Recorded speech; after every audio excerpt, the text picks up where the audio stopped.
ہو جاتا ہے۔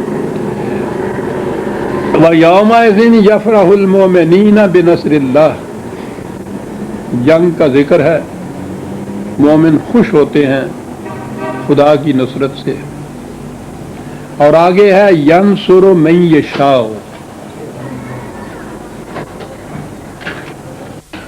وہ جسے چاہتا ہے مدد دیتا ہے۔ ابھی تو ہم دیکھ رہے ہیں کہ اس نے کہا تھے کہ ان تنصروا اللہ ینصرکم، تم اگر یہ کرو گے خود کی مدد تو ہم پھر تمہاری مدد کریں گے۔ تو پہلی چیز تو یہ ہے کہ تم وہ شرط پوری کرو گے تو ہم یہ کریں گے نا۔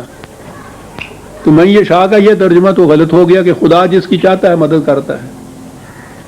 ترجمہ صحیح بات یہ ہوگی کہ خدا کی مدد جو لینا چاہتا ہے خدا اس کی مدد کرتا ہے،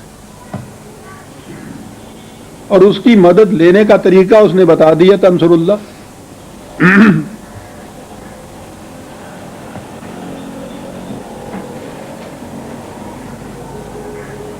یوں قرآن کو ملایا جائے تو بات سمجھ میں آ جاتی ہے۔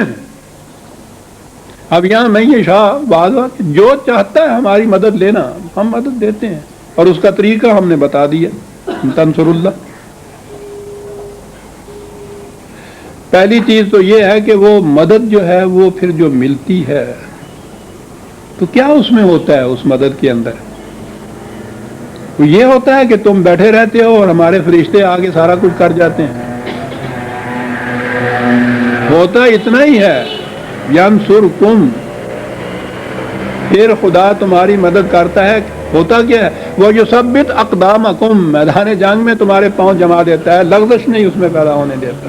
اور یہ ہے نصرت خدا کی، کرنا تو تمہیں نے ہوتا ہے سب کچھ، لیکن یہ بڑی چیز ہے کہ مقابلے میں انسان کے پاؤں میں لغزش نہ آئے، اور اسی کے اوپر تو مدار ہوتا ہے فتح اور شکست کا۔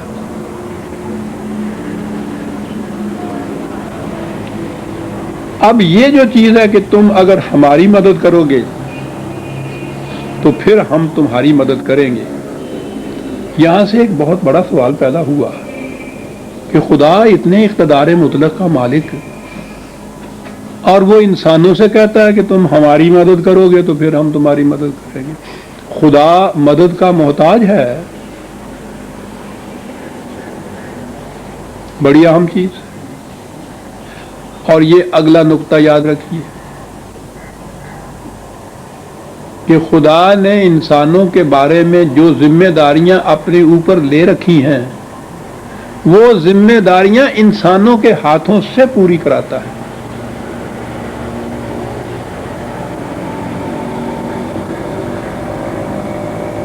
یہ جو انسان وہ ذمہ داریاں پوری کرتا ہے یعنی یہ جماعت مومنین کرے گی، اسلامی مملکت کرے گی، جو ذمہ داریاں اس نے اپنے اوپر لے رکھی ہیں انہیں یہ پورا کرے گی تو یہ ہو جائے گی خدا کی مدد کرنا، یعنی اس کا کوئی کام رکا ہوا نہیں ہے،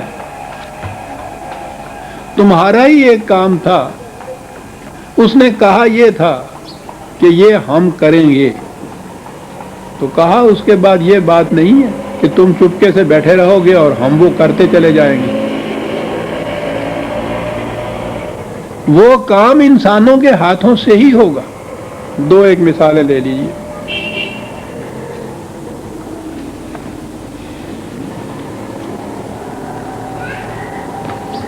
4/75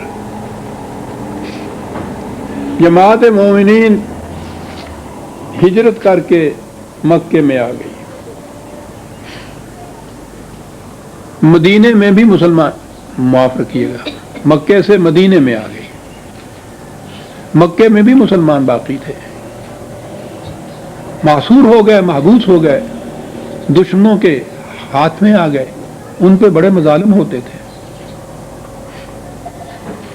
وہ اپنے خدا سے فریاد کرتے ہیں کہ یا اللہ ہمیں ان ظالموں کے پنجے سے چھڑاؤ، خدا سے فریاد کرتے ہیں۔ خدا قادر ہے اس کے اوپر کہ وہی ان کی مدد کرے اور ان کو وہاں سے نکال کے لے جائے۔ مشکل کیا تھا؟ پتہ خدا کیا کہتا ہے؟ 4/75 خدا مدینے کے مسلمانوں سے کہتا ہے جن کے پاس یہ توفیق تھی کہ وہ کچھ مدد کر سکے، مدینے کے مسلمانوں سے کہتا ہے کہ مالکم لا تقاتلون فی سبیل اللہ، تمہیں کیا ہو گیا ہے کہ تم اٹھتے نہیں ہو ان کی مدد کے لیے، والمستضعفین من الرجال والنساء والولدان الذین یقولون ربنا اخرجنا من هذه القرية الظالم اهلها واجعلنا من لدنك وليا واجعلنا من لدنك نصرا۔ کہا تم سنتے نہیں ہو کہ مکے کے رہنے والے مظلوم کس طرح سے فریاد کر رہے ہیں ہم سے کہ یا اللہ اس ظالم بستی سے ہمیں نکال، ہماری مدد کر، ہمارا کوئی مددگار مقرر کر۔ ہم سے فریاد کر رہے ہیں، وہ کہہ رہا ہے مدینے کے مسلمانوں سے کہ کیا تم سن نہیں رہے کہ وہ ہم سے فریاد کر رہے ہیں اور تم بیٹھے ہوئے ہو آرام سے، ان کی مدد کے لیے اٹھتے کیوں نہیں ہو؟ کہا یہ تھا حقنا علینا نصر المومنین، مومنوں کی مدد کرنا ہمارے اوپر فرض ہے۔ وہ مظلوم خدا سے فریاد کر رہے ہیں تو خدا پہ فرض ہوئی نا یہ ان کی مومنوں کی مدد کرنا۔ تو وہ کیا کہہ رہا ہے؟ وہ جو اس قابل ہے مدد کرنے کے، وہ ان سے کہہ رہا ہے کہ تم سنتے نہیں ہو کہ وہ ہم تو کس طرح سے پکار رہے ہیں، اٹھ کے مدد کیوں نہیں کرتے؟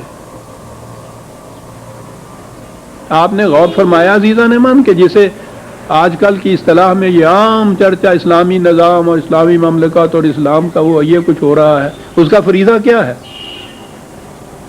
اس کا فریضہ یہ ہے کہ جو ذمہ داری خدا نے اپنے اوپر دے رکھی ہے انسانوں کے متعلق، یہ اس کا نظام وہ ذمہ داری کو پورا کرتا ہے۔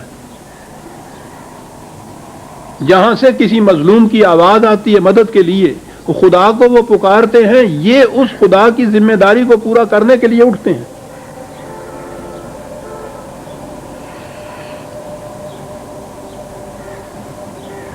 بدر کے میدان میں میں نے عرض کیا ہے نا، پہلا ٹکراؤ وہاں ہوا۔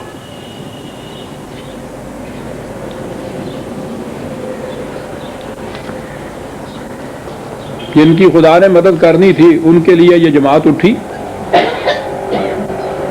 اور قریش سے پہلا ٹکراؤ بدر کے میدان میں ہوا۔ بڑا گھمسان کا مارکا تھا۔ قریش ایک بڑی جرار لشکر کے ساتھ آئے ہوئے تھے، مکے سے قریباً 300 میل کے فاصلے پہ مدینہ ہے، وہاں سے چل کے آئے تھے پورے لاؤ لشکر کے ساتھ۔ تعداد میں بھی وہ قریباً 1000 تھے۔ اس زمانے میں تو یہ تعداد بڑی تعداد تھی۔ مدینے والے سارے لے رہے کے 300 کے قریب مہاجر پناہ گزین بیچارے چھٹ دوڑے۔ وہ ان حالات میں یہ میدان جنگ میں گئے تھے، اور وہ جو تاریخ میں حضور کی وہ دعا نظر آتی ہے، میں سمجھتا ہوں کہ صحیح رپورٹ ہوئی نظر آ رہی ہے کہ صفیں کھڑی ہو گئی تھیں تو حضور ایک طرف کہتے ہیں جا کے نہایت الہاؤ اس سے خدا کے حضور یہ کہہ رہے تھے، اور وہ اندازہ رپورٹ کرنے والے نے کہا ہے کہ حضور کی چادر مبارک جو تھی کندھے سے نیچے بچھ رہی تھی۔ اتنی معاویت کا عالم تھا اور فکرہ ایک ہی تھا کہ یا اللہ یہ ایک چھوٹی سی جماعت جو ہے جو تیار کی گئی ہے، وہ آج تمہارے اس قوس و مقصد کے حصول کے لیے جو تم نے کہا تھا کہ نصرت کے لیے کیوں نہیں اٹھتے، وہ آ گئی ہے میدان کے اندر۔ بہت چھوٹی سی جماعت ہے، وہ بہت جرار لشکر ہے مقابلے میں۔ میں صرف اتنا کہنا چاہتا ہوں کہ آج اگر یہ جماعت یہاں ختم ہو گئی تو قیامت تک تیرا نام لینے والا کوئی نہیں ہوگا دنیا میں۔